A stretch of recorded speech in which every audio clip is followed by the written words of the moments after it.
자, 이번 시간에는 그러면 요 문제 하나 풀어볼 건데 국어에서는 의존명사가 수량을 표현하는 말 뒤에 쓰여 수요나 분량 따위의 단위를 나타내는 경우가 일반적이지만 요 문제를 왜 냈냐면 자립명사가 그러니까 우리가 여기 자립명사가 기본적으로 뭐냐? 자립명사가 단위를 나타내는 경우도 있다 이거잖아, 그치?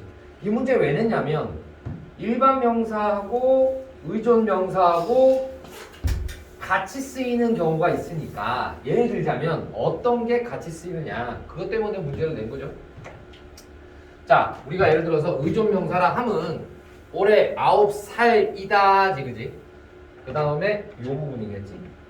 9이라고 하는 건 수관형사일 거고 살이라고 하는 게 의존 명사야. 살은 혼자 못 쓰이니까 몇 살이냐 이거지. 몇 살이냐. 그래서 살은 의존 명사고 앞에 있는 건 수관형사란 말이지. 얘가 그러면 의존 명사야. 자립 명사는 그는 사람을 부리는 요 사람을 부리다. 요게 자립 명사란 말이지. 일반 명사란 얘기야. 쉽게 말하자면. 근데 요 사람이 어떤 경우에 의존 명사처럼 보일 수 있느냐? 자, 사람은 몇 사람이야? 세 사람이야. 그럼 세 사람이라고 그러면 이때 사람은 일반 자립 명사지만 뭐로도 쓰일 수 있는가? 단위를 나타내는 의존 명사처럼 쓰인다라는 거잖아. 요거에 착안해가지고 문제를 낸 거지. 그 다음 중에서 자립 명사가 단위를 나타내는 경우는 사람이 요렇게 수관형사, 얘도 수관형사하고 같이 쓰이면 사람이 단위를 나타내는 뭐처럼? 의존명처럼 쓰이니까 다음에 나오는 문제 군대, 그릇, 덩어리, 숟가락, 그 다음에 발자국 이 중에서 사실은 의존명사, 그러니까 자립명사처럼 보이지만 실제로 의존명사는 뭐냐를 찾으라는 거잖아. 그래서 정답은 얘인데 나머지는 전부 다 그릇, 덩어리, 숟가락, 발자국은 다 일반 자립명사라는 거지. 이 문제를 왜 냈냐면 우리가 가만히 보다 보면 그러니까 요거는 거꾸로 군대라고 하는 의존명사 때문에 쓰인 건데 거꾸로 우리가 자립명사처럼 보이는데 의존명사인 애들도 있다. 또 거꾸로 의존명사처럼 보이는데 자립명사가 있다라는 거지. 그래서 지난번에 한번 누가 질문을 했는데 때라는 것도 그렇고 한번 얘기를 했죠. 얘는 앞에 어떤 말이 반드시 올 필요는 없으니까 얘는 뭐라고 해야 돼? 의존이 아니라 자립이 되는 거다 이거지. 오케이. 그래서 문장을 하나 만들어 봐야 되지. 뭐냐? 때는 바야흐로. 요런 문제다 이거지. 그럼 앞에 아무 말도 없어도 앞에 아무 말도 없으니까 자립 명사가 되는 거고 그 다음에 어디쯤 야 너 어디쯤 왔어? 요거 얘도 사전을 찾아보면 앞에 반드시 수식하는 말이 와야 되겠지만 얘도 쯤이라는 것도 자립명사. 자, 요런 게 있었단 말이지. 사실 이거는 외워야 되지만 뭐 이것만 따로 물어보지는 않으니까. 그런데 이 문제에 착안할 지점은 어떤 거냐면 아마도 내가 볼 때는 이 단어 하나를 다 외워가지고 문제를 풀라는 게 아니라 여기에서 쓰임새를 보니까 일반적인 어떤 자립명사가 뭐처럼도 쓰인다? 의존명사처럼도 쓰인다라는 걸 알려주는 그런 문제. 그래서 꼭 이런 걸 들고 와. 선생님 문법에서 이런 걸 다 외워야 되나요? 라는 문제를 하거든. 글쎄 거기에서는 조금 퀘스천 마크? 이렇게 단어를 특수한 몇 개의 단어를 외워서 문제를 푸는 문제들은 실제로 수능에서는 잘 나오진 않을 것 같다는 생각이 들어. 이거는 어쩌다 한번 나온 것 같고. 자, 다음. 그럼 이제 용언으로 가보는데, 자, 이봐. 수상 끝냈고. 용언은 문장의 주어를 서술하는 기능을 하는 단어들이다. 어미 활용을 한다. 밑줄 한 번만 딱 치고 넘어가자. 왜냐하면 어미 활용을 한다라는 건 용언이란 뜻이고 용언은 반드시 단과 미의 결합이다. 이게 왜 중요하냐? 지난번에 우리가 명사형 전성어미하고 명사파생 전미사하고 구분하는 기준이 이거였단 말이지. 어간과 어미는 반드시 결합해야 된다. 의존 형태소의 첫 번째를 외워줄 게 필요하다. 자, 우리가 문법 개념을 왜 배우냐? 다시 한 번 더 강조하면 수능에서 문제를 내는 거는 이와 같은 원리를 통해서 용언의 특징, 명사나 대명사나 수사와는 다른 이 용언, 동사, 형용사의 특징이 뭐냐? 어감과 어미의 결합이다. 그래서 동사, 형용사들은 반드시 어감과 어미가 결합이라고. 자, 지금 처음 우리가 할 때는 말이지 배웠어도 요 핵심적인 개념은 자꾸 손으로 써줘야 돼. 초반에 문법 개념을 가장 빨리 내가 터득을 하려면 자꾸 써주는 게 필요해. 그래서 내가 눈으로 보고 원리를 계속 활용할 수 있어야 되겠지. 자, 용언의 어간의 여러 어미가 번갈아 결합하는 것을 활용이라고 하는데, 먹고, 먹으니, 먹었어, 쓰고, 쓰니, 써. 그러면 동사라는 놈은 뭐냐? 사람이나 사물의 움직임이나 작용. 난 여기다가 빗줄 딱 긋고, 왜 선생님이 동사, 형용사를 구분할 때 는다, 니은다를 붙이냐면 동사는 기본적으로 시간의 개념이 필요해. 동사는 반드시 움직임이라고 하는 건 어떤 거야? 선생님이 이렇게 움직임, 이렇게 움직임, 움직임의 시작과 끝이 반드시 시간이 필요해. 내가 가든지 오든지 모든 움직임을 뜻하는 동사에는 시간의 개념이라는 게 들어가. 그럼 반대로 시간의 개념이 들어가지 않은 형용사는 어떠냐? 형용사는 기본적으로 순간을 의미하고 그 순간. 따라서 얘는 시간의 개념이 들어가지 않는다. 이렇게 보고. 왜냐하면 형용사에서 우리가 현재형이라는 걸 따로 필요하지 않아. 왜 현재형을 표기하지 않냐? 기본적으로 형용사는 그 순간을 의미하니까 예쁘다라고 말하면 이미 현재의 뜻이 들어가 있는 거야. 무슨 말인지 이해되지? 꽃이 예쁘다, 사람이 예쁘다 그러면 그 순간에 현재 개념이 들어가니까 거기에 는다, 니은다를 못 붙이는 거야. 따라서 동사는 움직임이나 작용을 나타낸다 할 때 시간의 개념을 반드시 넣어놔야 돼. 무슨 말인지 이해되겠죠? 자, 그래서 그런 단어들이고 목적어가 없는 자동사와 동사는 자동사와 그 다음에 목적어를 취하는 타동사가 들어간다. 그러면 자, 타가 들어갑니다. 그럼 이런 경우에는 목적어가 있고 없고에 따라서 무엇이 문제가 될 수 있냐? 이따가 우리가 이 반드시 목적어를 취하는 타동사는 이 개념이 있죠. 우리가 서술어의 자릿수 미리 적는 게 좋다. 서술어의 자릿수를 파악할 때 반드시 필요한 거예요. 그러니까 얘는 목적어가 반드시 들어가니 안 들어가니, 부사어가 들어가니 안 들어가니, 목적어와 부사어를 동시에 들어가니 안 들어가니가 되게 중요한 거니까 우리가 앞으로 요 서술어의 동사, 형용사는 필요가 없어요. 형용사는 필요가 없는데 얘네들은 반드시 필요하다는 거예요. 그래서 이런 자동사냐 타동사냐는 우리가 자릿수를 구분할 때 굉장히 중요하다. 근데 왜 수능에서는 왜가 중요해? 왜 서술어의 자릿수를 자꾸 물어보냐? 이따가 우리가 품사가 끝나고 나면 문장 성분 분석을 하는데 문장에서 필수적으로 요구되는 그러한 성분들이 있단 말이지.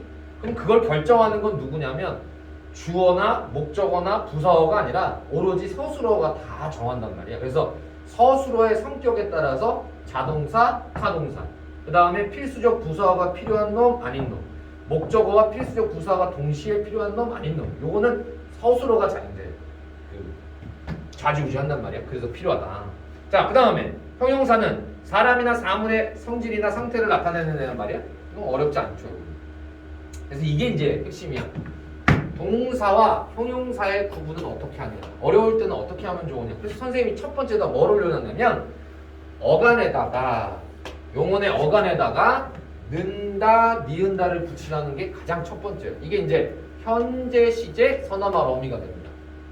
현재 시제 선어말 어미가 붙을 수 있다라는 것은 시간의 개념이 들어가니까 가능하면 동사, 불가능하면 형용사라는 것을 꼭 기억을 해줘야 돼요.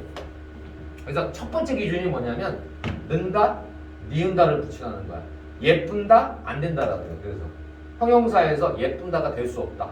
형용사는 기본적으로 시간적 개념이 들어가지 않으니까 현재 시제 선어말 어미를 붙이지 않는다. 그래서 늙다라고 하는 건 동사고 젊다라고 하는 건 이게 보통 우리가 두 개가 반대 뜻이니까 얘도 동사면 얘도 동사 아니야 그러는데 얘는 젊다는 형용사. 그래서 일부러 얘를 이런 거로 든 거야. 애들한테 처음에 문법 이거 할 때 야, 늦다는 동사지 왜? 늦는다. 되잖아. 근데 접는다. 안 되지. 그럼 애들이 처음에는 뜻이 반대니까. 얘도 마찬가지로 동사라고 생각을 하는데 는다가 붙을 수가 없지. 그래서 가장 먼저 동사와 형용사를 구분하는 기준은 뭔가요? 그러면 간단하게 생각하면 끝납니다. 두 번째는 뭐냐면 명령형 청유형으로 만들어 보는 겁니다. 얘도 마찬가지야. 왜 명령 청유가 가능하냐면 얘네들 다 전부 다 시간의 개념이야. 지금 안 돼 있는 거를 되게끔 만드는 거잖아. 열심히 공부해야 되는 거잖아. 그러면 이와 같이 명령 공부해라, 공부하자와 같은 건 현재는 안 됐지만 앞으로 하라는 얘기니까 시간의 개념이 들어가죠. 모든 건 다 이걸로 설명할 수 있어요. 오케이? 그 다음에 어간의 려고 고자와 같이 목적과 의도를 나타내는 것도 마찬가지입니다. 왜 이것도 시간이냐면 지금 돼 있다라는 거야, 안 돼 있다라는 거야? 안 돼 있다라는 거야. 공부하려고 도서관에 가는 거야. 그럼 아직 안 한 거잖아요. 앞으로 바뀌어야 될 일들이니까 시간의 개념이 들어가면 기본적으로 동사. 의도도 마찬가지. 그러면 다 시간이야, 시간. 그래서 선생님이 이 시간과 관련된 개념으로 한 가지만 알면 돼. 는다, 니은다를 붙여서 기본적으로 판별한다. 교재에 나와 있으니까 여러분들이 이제 정리를 하면 되는데 이 모든 것들을 관통하는 공통점이 시간이라는 것만 알아두면 돼요. 동사는 시간의 개념이 반드시 필요해. 오케이. 그러면 나머지를 금방 외울 수 있죠. 붙을 수 있냐, 없냐. 붙을 수 있냐, 없냐만 따지면 돼요. 자, 다음은 뭐 어려운 건 없으니까 바로바로 가볼게요. 요거 그 다음에 꼭 용언에서 애들이 질문하는 것 중에 하나를 또 보조용언. 얘 문제. 헷갈리죠? 이 보조용언은 뭐 때문에 헷갈리는 거냐면 본용언 플러스 본용언이지. 그 다음에 본용언 플러스 보조용언이지. 요거 때문에 헷갈리는 거거든. 야, 나 지금 배가 고프니까 뭐가 먹고 싶다. 이때 싶다가 보조용언인데 얘가 보조용언인지 아니면 본용언인지 이게 헷갈린단 말이에요. 그러면 원래 얘 보조용언의 개념은 뭐냐면 반드시 앞에 본용언이 있어야 돼. 이거 없으면 보조용언은 혼자 존재할 수가 없어. 그래서 본용언과 연결되어 의존적으로, 그렇죠? 그 다음에 문장에서 문법적 의미를 더해준다. 자, 나는 웃고 싶다 해서 싶다는 앞에 나온 본용언의 웃고를 하고자 한다는 의지, 동그라미 치면 되겠죠? 싶다가 의지를 더해준다. 그래 얘를 보조용언이라고 그래. 그러면 이와 같은 개념에서 출발을 해서 본용언, 보조용언을 우리가 구분할 때 어떤 성질이 있는데 요거 가지고 우리가 판별하는 문제, 판별식. 뒤에 놈이 보조용언인지 본용언인지 어떻게 하냐는 얘기야. 그러면 본용언과 보조용언의 구성일 때는 두 용언 사이에 다른 문장 성분을 넣을 수가 없습니다. 왜냐고 적어 놓으면 돼. 거기 교재에 써 있지. 다른 문장 성분을 넣을 수 없다라고 써 있지 않아? 그럼 거기다 이렇게 쓰면 돼. 간단한 겁니다. 본 용언과 플러스 보조 용언은 다 나의 서술어입니다. 다시요. 본 용언과 보조 용언은 하나의 서술어예요. 하나의 서술어. 그러면 먹고 싶다 해서 먹고 하고 싶다 사이에 어떤 말도 집어넣을 수가 없는 거야. 왜? 두 개는 이미 하나니까. 그러면 본용언과 본용언이 연결되는 얘네들은 뭐냐? 여기 다르게 집어 들어갈 수 있어요. 다른 성분이 들어갈 수 있어요.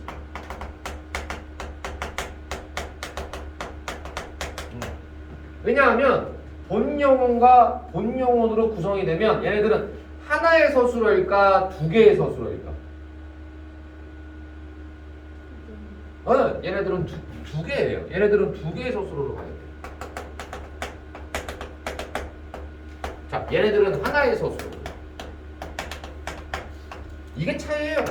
그러니까 우리가 문법에서 말이지 저거를 그냥 네가 무심코 그냥 이렇게 외워야 되는 거라고 생각을 하는데 그게 아니라 원리는 딱 있어요. 본용언과 보조용언은 하나의 서술어 치기 때문에 어떠한 성분도 들어갈 수가 없어. 오케이? 근데 본용언과 본용언이라면 그러면 두 개의 서술어니까 문장이 몇 개란 얘기지? 두 개의 서술어면은 문장이 몇 개라는 얘기지? 그거 알아둬야 돼. 서술어의 숫자에 따라 문장의 숫자가 나오는 거거든. 서술어가 두 개면 문장이 두 개입니다. 알겠죠? 그래서 두 개의 서술어 이꼬르 두 개의 문장이에요. 자, 이게 뭐 중요한 건 아니지만 서술어가 하나면 무조건 문장이 하나예요. 그래서 우리가 이따가 문장 성분 분석할 때 서술절이 안긴 문장을 찾을 때 말이지 주어가 두 개가 나오거든. 그러면 우리가 서술절을 아는 문장도 마찬가지입니다. 주어가 두 개라면 서술어도 몇 개가 돼야 돼? 두 개가 돼야 돼요. 하나의 주어에는 하나의 서술어가 맞아야 되거든. 그러면 서술어가 두 개라는 것은 문장이 두 개구나. 그러면 야, 학원 시간 다 됐는데 이거 빨리 먹고 가자. 오케이? 그러면 이 먹고 가자가 만약에 본과 본의 관계라고 한다면 본용언 본용언이라면 가운데다 뭘 집어넣을 수 있냐면 야, 이거 저녁을 먹고 빨리 가자를 빨리를 여기다 집어넣을 수 있어. 먹고 빨리 가자. 네. 그럼 이거는 먹고와 가다, 먹다와 가다라는 두 개의 서술어를 본용언 본용언으로 연결한 거란 말이지. 그러니까 가운데 어떤 성분이 들어가고 보조용언일 때는 못 들어가는 이유는 하나의 서술어냐 두 개의 서술어냐. 이해되죠? 오케이, 좋아요. 그러면 이런 거 알아보고 원리만 깨닫자. 원리만 깨닫자. 우리가 개념의 원리만 깨닫자는 겁니다. 그러면 저절로 머릿속에서 기억이 납니다. 불규칙 용언입니다. 자, 불규칙 용언은 용언이 활용을 할 때 어간 또는 어미 그리고 어간 어미가 모두 변하는 경우에요. 이게 지금 왜 중요하냐면 첫째, 불규칙이라는 말을 이해를 해요. 자, 그래서 첫 번째 케이스 1번 어간이 변하는 경우가 왜 불규칙 용언의 첫 번째 사례가 되냐. 그 교재에 안 나와 있지. 네, 그 따로 정리를 해야 될 거야. 그 양쪽 옆에다가 뒤에 가서도 배울 수도 있고 그 다음에 우리가 문법 문제를 풀 때 얘를 한번 만나게 되거든. 그럼 1번 어간이 변하는 경우에 쌤 불규칙이에요? 얘 때문에 그래요. 어간이라는 건 원래 활용을 할 때 활용이 뭐야? 다양한 어미와 결합하는 거잖아. 활용할 때 변하면 안 되는 거야. 변하면 안 되는 거야. 그래서 이 규칙을 어긴 거야. 우리가 어간의 개념은 기본적으로 다양한 어미가 결합을 할 때 기둥간자를 썼단 말이야. 변하면 안 돼, 기둥이. 근데 기둥이 변해. 그럼 기둥이 변하는데 왜 불규칙이냐? 예를 들어서 스, 드, 브, 루, 우입니다. 하나만 예를 들어볼까? 자, 병이 났다가 있어. 병이 난 거야. 감기에 걸렸다가 내가 병이 난 거야. 그러면 얘를 나, 이가 됩니다. 모음으로 시작하는 어미 만나면 모음으로 시작하는 어미를 만나면 시옷이 어떻게 돼요? 탈락을 하죠. 오케이? 이때 조심해야 될 거. 그러면 시옷으로 끝나는 애들은 무조건 다 그러면 다 그런 거냐? 불규칙이라고 그랬잖아. 불규칙이 되는 이유는 뭐냐면 얘랑 하나의 짝이 있어요. 웃다가 있죠. 얘는 웃음이야. 맞죠? 그럼 얘는 간이 웃입니다.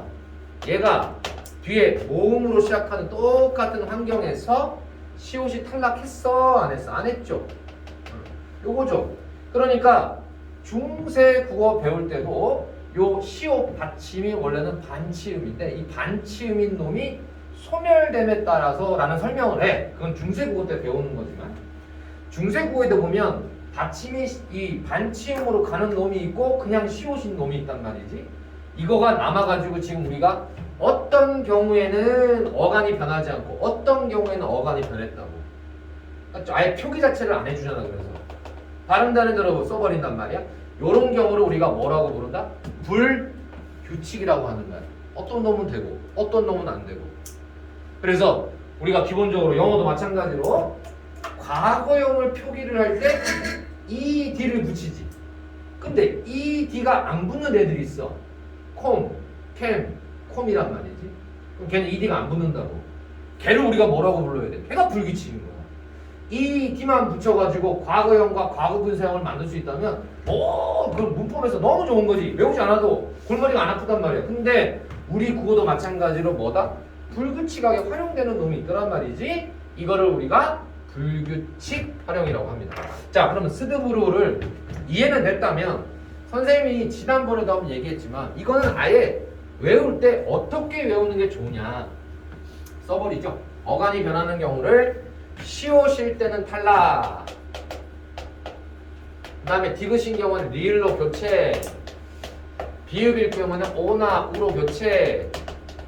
요 놈하고 요 놈이 시험에 많이 나오죠. 시옷인 놈하고 요 비읍인 놈이 오나 우로 교체가 됩니다. 하나는 탈락이 되고 얘하고 얘가 중세 국어에서 출발하기 때문에.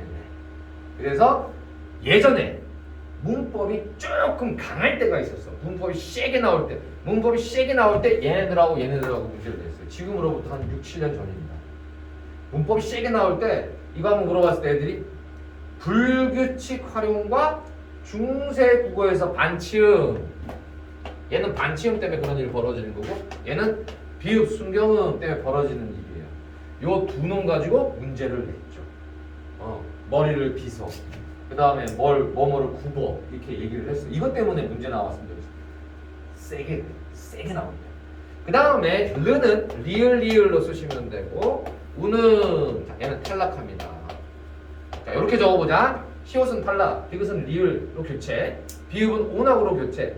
르 불규칙은 리을이라고 쓰면 되고 우는 탈락합니다. 이렇게 일단은 써놓고 우리가 해당하는 문제가 한번 나올 때가 있을 거예요. 그럴 때 한번 살펴보면 되겠죠. 그 다음 두 번째는 이와 같은 불규칙 용어는 뭐를 가지고 문제 내냐면 어간이 변하는 경우냐 아니면 두 번째 이가 변하는 경우냐. 얘는 여는 여만 적으면 돼요. 러는 누구랑 구분하는 거, 이 러는 르 불규칙과 구분하는 거. 얘는 단골 메뉴죠. 르 불규칙은 어미가 변해요. 예를 들어서 이게 말하다는 뜻에 이르다가 되면 쌤한테 이른다라는 뜻이거든. 그러면 얘는 어떻게 바뀌느냐? 일러로 바뀌어요. 요렇게 되는 경우 리을이라고 하는 거야. 이렇게 리을로 바뀌면 요 어간 리을이 바뀐 거거든. 오케이. 그래서 얘를 우리가 어간이 변하는 르 불규칙이라고 하는 거야. 그러나 얘랑 그래서 요거는 르 불규칙. 어간이 변이죠. 이렇게 되는 거고 그 다음에 푸르다가 있어. 이게 압권이죠. 얘도 르고 얘도 어간이 마지막에 르거든. 비슷해. 비슷하니까 문제 내는 거야. 구별해봐라. 그러나 얘는 어떻게 바뀌느냐라는 거지. 얘는 러로 바뀌죠. 그때 르까지는 안 변하거든. 그래서 우리가 어간이 변하는 게 아니라 뒤에 어미가 변한다. 자, 그러면 또 하나 질문이 또 나와. 꼬리를 물어. 선생님, 그러면 얘도 이르다에다가 어가 붙을 때 얘도 바뀐 거 아닙니까? 근데 얘는 왜 바뀌었다고 안 해요? 라는 거야. 그쵸? 꼬리를 물죠? 그래서 요거를 우리가 뭐라고 하냐면 리을 현상이라고 적는 거야. 이것도 다 중세시기 문법 때문에 그래요. 리을 이응으로 바뀌는 데와 리을로 바뀌는 용어들이 따로 있었어. 거기서 출발하는 거야. 근데 나중에 우리가 문법을 세게 배울 때 한번 선생님이 정리해 줄 테지만 일단은 중요한 거 일러냐 푸르러냐에 따라서 얘는 뭐로 바뀐다? 러 불규칙이다. 얘는 뭐다? 어미가 변한다. 일단 이렇게 정리합시다. 우리가 어차피 후반기 때 가면 문법의 기본 개념 끝냈지. 그 다음에 선생님이 나눠주는 실전 문제 풀지, 수특 풀고 그러면 육모가 끝나요. 육모 끝날 정도쯤 돼서 긴 글의 형태인 어문 규정과 중세 문법을 세게 나가는 그런 문제들이 있어. 그럴 때 한 번 더 정리를 할 겁니다. 일단은 요것만 딱 이해하시면 돼요. 마지막에 어간과 세 번째 어미가 모두 변하는 경우. 요게 이제 문제죠. 어감과 어미가 모두 변하는 애들을 우리가 시읒 불규칙이라고 하는데 파라타지 파라타. 이 시읒 불규칙의 특징 이거를 하나씩 다 외우기 힘들잖아, 그죠? 네. 근데 이 히읗으로 끝나는 애들이 대부분 다 어간, 어미가 모두 변하더라는 거지. 조건이 뭐냐? 히읗으로 끝나는. 어간의 끝이 히읗으로 끝나고 또 플러스 뭐가 있냐? 다 대부분 다 형용사입니다. 네. 형용사들이 그래요. 그래서 파랗다, 노랗다, 하얗다 주로 색을 나타내는 애들은 기본적으로 그렇게 바뀌고 또 형용사 중에서 어떤 애가 있어? 그렇다, 그렇다. 이 그렇다도 어간의 끝이 히읗으로 끝나죠. 그래서가 되는 거예요. 그렇다, 그래서. 파랗다, 파래서. 하얗다, 하얘서. 이렇게 바뀌는 거예요. 그래서 이런 놈들은 특별하게 어간과 어미가 모두 바뀌는 놈들이다. 히읗 불규칙 그리고 형용사들이 그렇다. 다 적었니? 오케이. 자, 그러면 이해됐다고 생각을 하고 문제가 한 번 나오고 두 번 정도 풀면 얘네들은 금세 이해가 돼요. 단 우리가 외우자는 식으로 외우면 되는 거지. 불규칙은 한번 정리를 해봤고 그럼 다음 너무 빠른가? 네, 천천히 가보죠. 수식어입니다. 얘는 강조해야 되죠. 수식어는 문장에서 필수적인 성분들은 아니야. 이 수식어에 해당하는 애가 관형사하고 부사가 있는데 이 관형사와 부사는 나중에 이제 우리가 관형어라고 하는 문장 성분 배울 때 한 번 더 강조할 거예요. 근데 이 관형사는 뭐를 우리가 조심해야 되냐면 관형사는 체언을 꾸며주는 기능을 하는 거죠. 일단 체언이 제일 중요해요. 걔를 꾸며줘. 그리고 어미가 붙지 않습니다. 관형사들은 어미가 붙지 않아요. 그 다음에 조사와 결합하지도 않아요. 그래서 조사도 결합하지 않고 활용도 하지 않는 것이 왜 중요하냐? 관형이기 때문에 그래. 관형이라는 건 그냥 그렇게 굳어져서 쓰이는 거야. 옛, 헌, 세, 이, 그, 저 이런 거 전부 다 딱 정해져 있거든. 정해져 있으니까 구태여 거기다가 어미를 활용한다든지 아니면 조사와 결합할 필요가 없습니다. 굳어진 놈이니까. 나머지가 이제 문제인데 요거 성상, 지시, 수입니다. 얘네들이 순서가 좀 있으니까 요 순서도 외우고 관형사의 순서도 외우고 개념도 좀 외워봅시다. 가끔씩 가다가 이 관형사의 순서를 물어볼 때가 있어. 자, 그럴 때는 지, 수, 성을 외우시면 돼요. 지시, 성상, 그리고 지시, 수를 나타내고 성질을 나타낸다. 지수성 이렇게 외우시면 딱히 이 관형사가 저 순서대로 안 가도 돼요. 그런데 학교 문법에서는 맨 앞에 뭐가 와야 되는 일을 강조를 하죠. 지시가 먼저 와야 되고 두 번째가 수를 나타내야 되고 마지막이 어떤 성질이나 상태를 얘기하는 성상 관형사가 나와야 됩니다. 자, 이 순서는 우리가 한번 체킹을 해두고 한 번씩 가끔씩 물어볼 때가 있어. 수특 같은 데서 툭 하고 나와. 그래서 지수성, 지수성이라고 외워야 돼. 지시, 수, 성 이렇게. 또 하나 이 관형사 자체를 외워보자는 거죠. 예, 헌, 세, 이, 그, 저 여기는 이제 지시죠. 이런, 그런, 저런, 한, 두, 세. 요까지는 한 10개 정도죠. 요 관형사는 외워두는 게 좋지.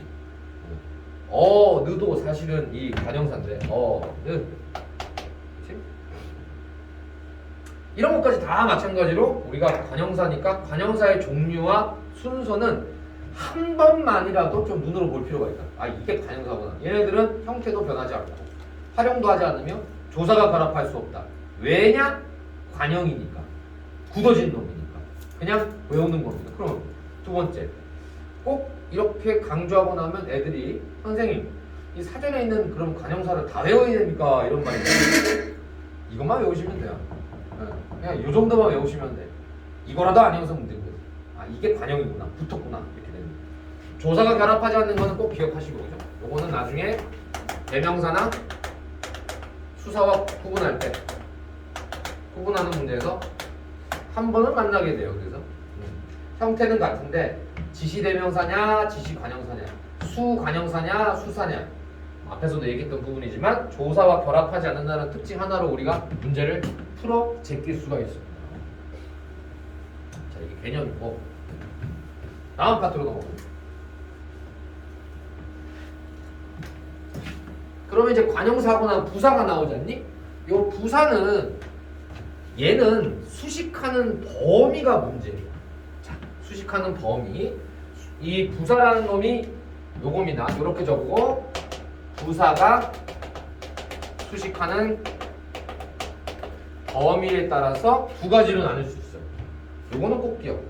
대부분 이제 부사는 위에 나옵니다만은 용언이나 동사명사 또는 관형사를 꾸미기도 하고 다른 부사를 꾸미기도 하고 문장 전체 동그라미 빵 별표 땅 치시고 요 개념이 여기로 내려오는 거예요. 아, 부사라는 놈이 일단 앞에 나오는 애들은 전부 다 일정한 문장 성분 하나를 수식해요.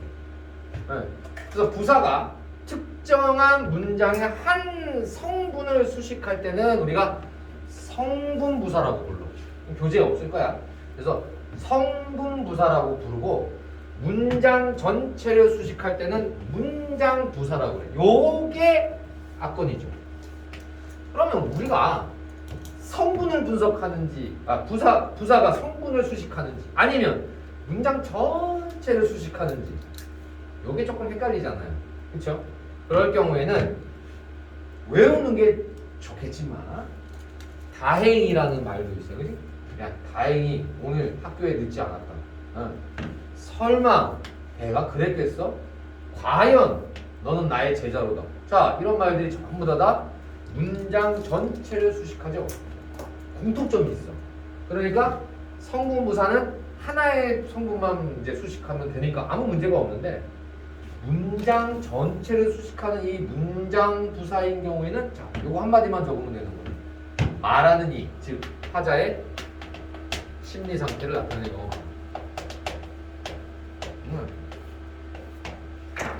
그래서 문장부사와 성분부사는 기본적으로 한 성분만을 수식하면은 성분부사라고 그러는데 이거는 별로 어렵지 않다고.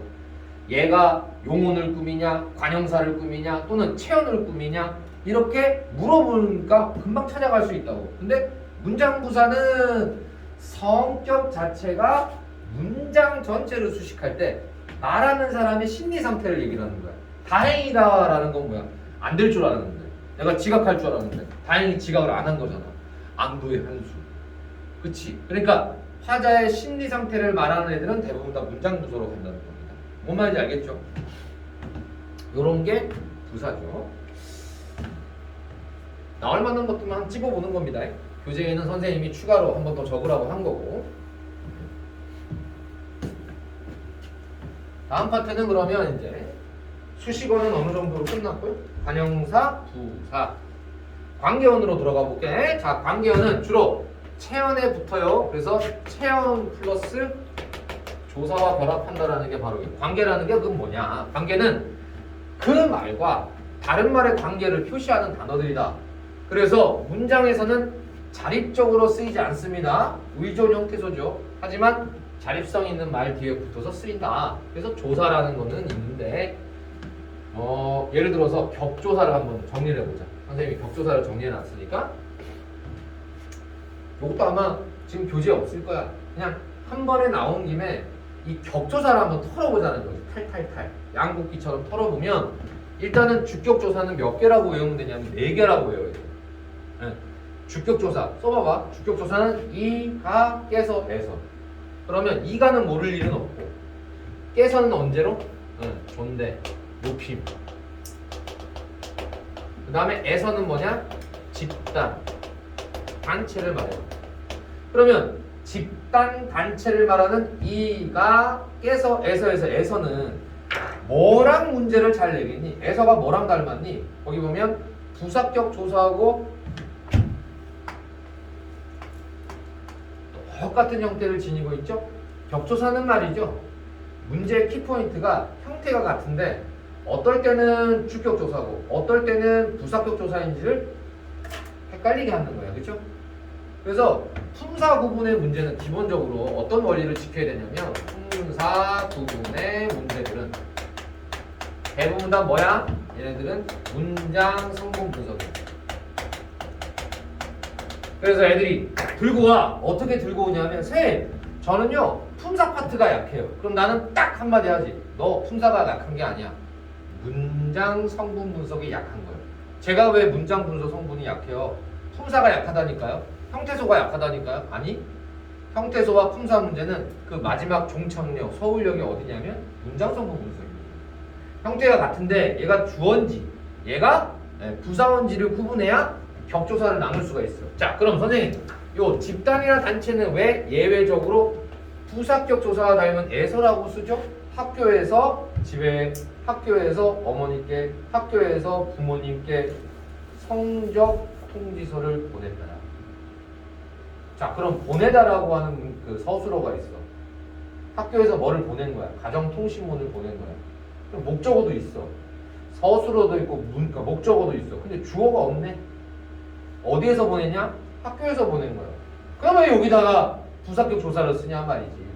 그러면 학교에서 자 학교에서 성적표를 집에 보낸 거야. 물론 그러면 안 되지만 옛날에 선생님도 많이 위조해 봤거든. 위조해 봤잖아, 그지? 근데 성적표를이라는 목적어 있고 부사어 있어. 그럼 얘가 서술어야. 그러니까 문장 성분 분석이라니까 기본적으로. 그러면 얘는 부사어죠? 왜? 부사격 조사 애가 붙었으니까. 맞죠?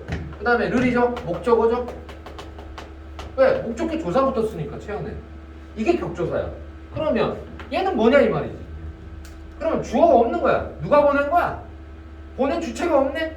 그래서 부사격 조사가 쓰였지만 얘를 뭐라고 부르자? 주격 조사인 거야.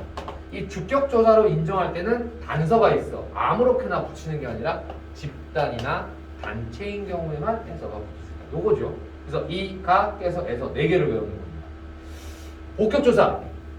이 가가 문제죠. 복격조사 이 가는 누구랑 닮아 있냐면 요거지. 주격조사 이와 가 닮아 있으니까 혼동하기 쉽잖아. 그래서 이런 경우를 위해서 복격조사는 반드시 기억해야 될 서술어가 있어. 복격조사가 아무렇게나 나오는 게 아니라 되다, 아니다만 나오죠. 그래서 되다, 아니다라는 서술어가 나오면 서술어 되다, 아니다가 나오면 조심하는 거예요. 요거 문장 성분 분석하는 문제에서 우리를 굉장히 많이 헷갈리게 하는 요소로 쓰입니다. 왜냐? 요 복격조사가 자 서술절을 아는 문장과 구분돼야 됩니다. 마치 이 가가 쓰였기 때문에 주어가 2개인 것 같아요. 나는 대학생이 된 거고 나는 대학생이 되네. 나는 대학생이 되네.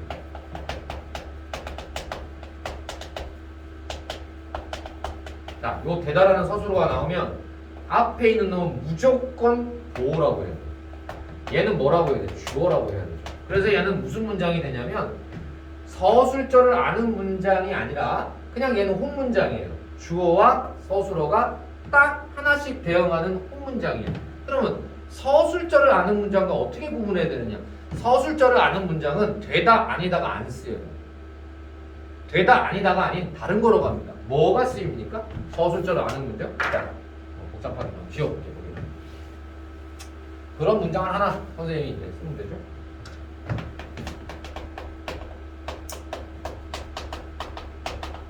되다 아니다면 되는 거야. 되다 아니다면 서술어가 하나고 예쁘다의 주어는 누구지? 애들이 이때 조금 생각이 나는 거래. 얘가 주어냐? 얘가 주어냐? 그러면 통상 남자애들은 누나가 예쁘다라고 한다고. 근데 여자들은 손이 예쁘다라고 해요. 왜 그런지 나도 모르겠어. 그 뇌구조를 한번 파악해 봐야 되는데 예쁘다의 주어는 누나가 아니라 손이가 맞습니다. 되다 아니다만 조심하면 돼요. 앞에 나오는 놈이 바로 주어예요. 손이 예쁜 거예요. 그러면 서술절이란 어떤 거냐면 누나라는 주어가 분명히 있거든 지금. 근데 얘를 서술어라고 말을 할 수가 없어. 이미 임자가 있어. 손이 예쁜 거거든. 이 경우에 우리가 여기서부터 여기까지를 요 주어인 누나의 서술절이라고 부릅니다. 따라서 주어 2개, 서술어 하나. 자, 주어 2개, 서술어 하나인 경우에는 서술절로까지. 그때 이제 조심해야 될 게 되다, 아니다만 조심하면 되는 거야. 되다, 아니다 앞에 나오는 건 보호니까 절을 아는 문장이 아니게 되는 거야. 주어, 서술어 하나니까. 그래서 요거는 바로 그런 문제에서 출격을 하고 목적격 조사 을을 관형격 조사의 부사격 조사에에서 깨으로 서술격 조사 이다는 활용한다까지 적으면 격조사는 대부분 다 이걸로 정리할 수 있습니다. 또 하나 우리가 문법에서 이것도 얘기를 할까? 나온 김에 사실은 그걸 직접 물어보진 않지만 이런 문장이 있다고 쳐보자. 우리가 문법에서 이 목적격 조사하고 부사격 조사가 같이 쓰일 때가 있어서 이제 헷갈리는데, 자, 학교에 가다가 있죠. 그러면 가다라는 서술에 학교에는 뭐가 돼? 부사어가 되죠. 근데 우리가 학교를 가다가 있어. 그쵸? 이때가 이제 문제야. 학교를 가다가 있거든. 그러면 앞에 나오는 놈 우리가 부사어라고 안 하고 뭐라고 하냐? 목적어라고 합니다. 왜 그런 거냐? 얘 때문에 그래요. 관계원이라는 건 기본적으로 다른 말과의 뭐를 나타내는 거냐면 얘가 서술어고 얘 서술어의 목적어임을 나타내는 거예요. 따라서 고민하지 마세요. 우리가 문법에서는 이 격조사가 생긴 모양 그대로 물어봅니다. 을이 붙으면 그냥 목적어라고 답을 하면 돼. 애나 에서 깨가 붙으면 걔는 그냥 부사어라고 답을 하면 되는 거야. 복잡하게 생각하지 않는 거죠. 문법적으로 사실은 학교를 가다, 세계를 가다 되거든. 근데 거기에서는 목적어라고 답을 해버리는 거야. 학교 문법에서는 그냥 표시 자체가 그 표시를 해줬다라는 것이 얘가 문장에서 목적어 역할을 한다라고 인정하기 때문이니까 그냥. 사실 말은 좀 안 맞죠, 그렇죠? 이게 우리말의 조금 재미난 부분이긴 하죠. 여기까지 정리가 됐다면 다음으로 한번 넘어가 보겠습니다. 자, 격조사 끝내고 관계원까지 끝내고 나면 자 마지막 다 했어. 보조사가 남았어. 보조사. 그래. 아이쿠야, 얘를 빼먹을 뻔했구나. 체언이나 부사나 어미 따위에부터 특별한 의미를 부여하는 은는 만도요. 은는 보조사지 절대 주격조사 아닙니다. 자, 은는 때문에 벌어질 수 있는 일. 은는은 절대 주격조사가 아니에요. 보조사지. 그러면 은는을 왜 쓰느냐? 강조해주기 위해서. 그렇죠? 네. 아니면 대조하기 위해서. 강조나 대조하기 위해서 씁니다. 또 하나는 우리가 문장 성분을 분석을 할 때 은는이 들어가는 경우가 있어요. 은는이 들어가면 그거는 이제 문장 성분의 분석의 스킬이니까 은는이 들어가 있으면 이렇게 정리하면 돼요. 반드시 다른 격조사를 대신한다라는 말이에요. 그러니까 은는이 있으면 무조건 다른 거로 바꿔봐야 돼. 격조사 다음에 은는이 나올 수도 있지만 그냥 은는은 보조사야. 보조사면 나는, 너는 하면 무조건 다른 걸로 바꿔야 돼. 격조사로 바꿔서 들어가셔야 됩니다. 아닙니다. 자, 다음 접속조사. 조사인 놈의 세 번째 기능입니다. 보조사 다음에 접속조사. 두 단어나 구를 같은 자격으로 이어주는 와나 과와 하고가 있어요. 와과 하고가 있어요. 이 중에서 와가 동그라미 치시고, 자, 얘 설명할게. 얘는 아마 부사격 조사와 접속 조사 구분 그거는 그 파트는 없을 거야. 교재에 선생님이 추가로 적으라고 하는 건데 이 와나가 왜 문제인지 봐봐요. 차트가 좀 밑에 있어서 선생님 위에다 적어볼게요. 와. 얘가 접속 조사로 쓰일 때가 있고 얘가 부사격 조사로 쓰일 때가 있어. 실제 수능 기출 문제에 나왔던 문제입니다. 우리가 문법적 기능을 확인하기 위해서 사전을 탁 펼쳐보면 와과는 크게 두 가지로 나뉘어요. 접속조사와 부사격조사. 접속조사와 부사격조사 두 가지가 있어요. 그래서 이건 형태만 가지고 알 수가 없거든. 그래서 가장 간단하게 우리가 알 수 있는 건 접속조사는 말 그대로 두 단어나 구를 같은 자격, 대등하게 연결하는 거야. 연결하니까 우리가 예를 들어서 사과와 배는 맛있다. 그냥 예를 드는 거야. 이건 적을 필요 없고.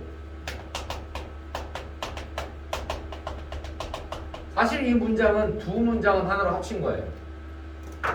서술어는 하나지만 요 사과가 맛있다와 배가 맛있다라고 하는 두 문장은 하나로 합친 거죠. 그러니까 어떤 법칙이 나오냐면 사과와를 생략해도 무관합니다. 생략 가능해요? 무슨 말인지 이해되죠? 그러니까 접속조사는 어차피 두 문장을 하나로 합친 거야. 서술어가 같아. 사과가 맛있고 배가 맛있는 거야. 이 두 문장 쓰기 싫으니까 한 문장으로 합쳐놓은 거야. 사과와 배는 맛있다. 그런데 부사격 조사는 좀 달라요. 부사격 조사는 이 경우에는 기본적으로 생략이 불가능한 경우가 많아요. 그래서 요거 가지고 우리는 나누는구나. 생략이 가능하면 접속조사, 불가능하면 부사격 조사로 빠져요. 왜? 필수적 부사가 되니까. 자, 무슨 얘기냐면 여기는 지금 그게 안 나왔지만 나는 아빠와 닮았답니다. 자, 이 닮다라는 말에다 쫙 치면 이 서술어는 특징이 뭐냐? 얘는 반드시 두 개가 필요해요. 문장 성분에서 하나 주어가 필요하고 또 하나 뭐가 필요하냐면 비교 대상이 필요해요. 이 닮다라는 놈은 비교 대상 객체가 필요해요. 내가 누구와 닮았는지를 꼭 얘기를 해줘야 돼. 그러면 여기에서 아빠와 닮았다. 얘는 비교 부사격입니다. 그렇죠? 요 비교 부사격 조사라고 쓰는 거야. 그럼 얘 같은 경우에는 부사어이로 빠져버리면 서술어에서 반드시 필요한 놈이 대부분이야. 비교 부사격, 공동 부사격, 그 다음에 어떤 행동 부사격 굉장히 많아. 그 부사격들을 필요한 서술어 때문에 필요한 거기 때문에 생략이 불가능하다라는 특징이 생겨요. 생략 가능하면 접속, 불가능하면 부사격으로 빠집니다. 자, 요거는 없는 내용들이니까 혹시라도 여러분들이 문제를 초반에 이렇게 모의고사나 아니면 수특이나 아니면 사설을 풀다 보면 요거 하나가 불거져 나올 때가 있어. 나는 구분을 못 하겠다는 말이지. 그럴 때 생략이 가능하면 접속, 불가능하면 부사격 이렇게 외우시는 게 좋다. 오케이? 좋아요. 그래서 선생님 여기 이제 필수 문장 성분이라고 하고 부사격이라고 정리한 게 그거예요. 생략이 가능하면 접속이라고 정리를 해놓은 거죠. 요건 적어놓고 혹시라도 이건 알고만 있으면 바로 조사를 구분할 수 있어요. 접속이냐 격조사냐. 다음 오늘 좀 진도가 오늘 쭉쭉쭉 나가는데 뭘 먹고 왔지? 힘이 넘치나? 해놨구나. 밑에 철수는 아빠와 닮았다. 그렇지. 이건 똑같은 내용인데 넘어갑시다. 독립원 얘는 정말 한번만 싹 읽고 지나갈 거야. 독립원 다른 문장 성분과 문법적인 관계를 맺지 않고 독립적으로 가지는 말이며 감탄사가 독립원에 들어가죠. 일단 기본적으로. 나중에 요 문장 성분할 때 선생님 한 번 더 혹시나 몰라서 강조하지만 독립언과 독립어는 달라요. 요거를 구분하셔야 돼. 와 구분하라. 필수. 한번 물어본 적이 옛날에는 한번 물어봤어요. 야 독립언, 독립어의 차이. 독립언은 감탄사고 독립어는 감탄사뿐만 아니라 이름을 부르는 것도 독립어가 될 수 있고, 자 그래서 언하고 어를 구분해야 돼. 언과 어를 구분해야 돼. 그래서 언을 물어보면 요거는 품사를 물어보는 거고, 어를 물어보면 문장 성분을 물어보는 거. 요거 조심해야 돼.